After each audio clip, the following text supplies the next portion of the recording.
Hi ஹாய்ஸ் எல்லோரும் எப்படி இருக்கீங்க? நல்லா இருக்கீங்களா? நானும் நல்லா இருக்கேன். இன்றைக்கி சிம்பிள் அண்ட் டேஸ்டியாக இன்ஸ்டன்ட் பணியாரம் பண்ண போகிறோம். வாங்க எப்படி பண்ணுறதுன்னு பார்க்கலாமா?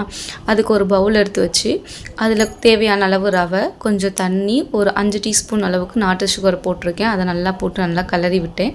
அதுக்கப்புறம் ஒரு கடாய் வச்சு அதில் நெய் ஊற்றி நெய் நல்லா காஞ்சதுக்கப்புறம் கடலைப்பருப்பு கொஞ்சம், தேங்காய் கொஞ்சம் நான் கட் பண்ணி வச்சுருக்கேன். அதையும் நல்லா போட்டு நல்லா வதக்கி அதை அந்த ரவை மாவோடு ஊற்றிட்டேன்.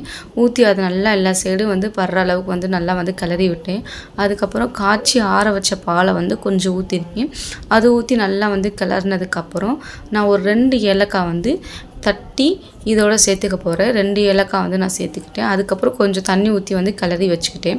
அதுக்கப்புறம் பனியார சட்டி வச்சு நெய் ஊற்றி நெய் நல்லா காஞ்சதுக்கப்புறம் நம்ம ஆல்ரெடி கிண்டி வச்சுருக்கோம் பார்த்திங்களா, அந்த மாவு எடுத்து நம்ம இதை ஊற்றணும். எல்லாத்தையும் ஊற்றி முடிச்சுட்டு ஒரு 5 நிமிஷம் விட்டுறணும். அதுக்கப்புறம் திருப்பி விடணும். ஸோ இந்த ஸ்டேஜில் இருக்கும்போது நம்ம திருப்பி விட்டோம்னா நல்லாயிருக்கும். ஸோ இந்த ஸ்டேஜில் திருப்பி விட்டு இதை ஒரு 5 நிமிஷம் நல்லா வேக விட்டு எடுத்தோம்னா நம்மளோட இன்ஸ்டன்ட் பணியாரம் ரெடி ஆயிடுச்சு. இதே மாதிரி வீட்டில் செஞ்சு பார்த்துட்டு கமெண்ட் பாக்ஸில் கமெண்ட் பண்ணுங்கள், லைக் பண்ணுங்கள், சப்ஸ்கிரைப் பண்ணுங்கள். Thank you so much. பாய்.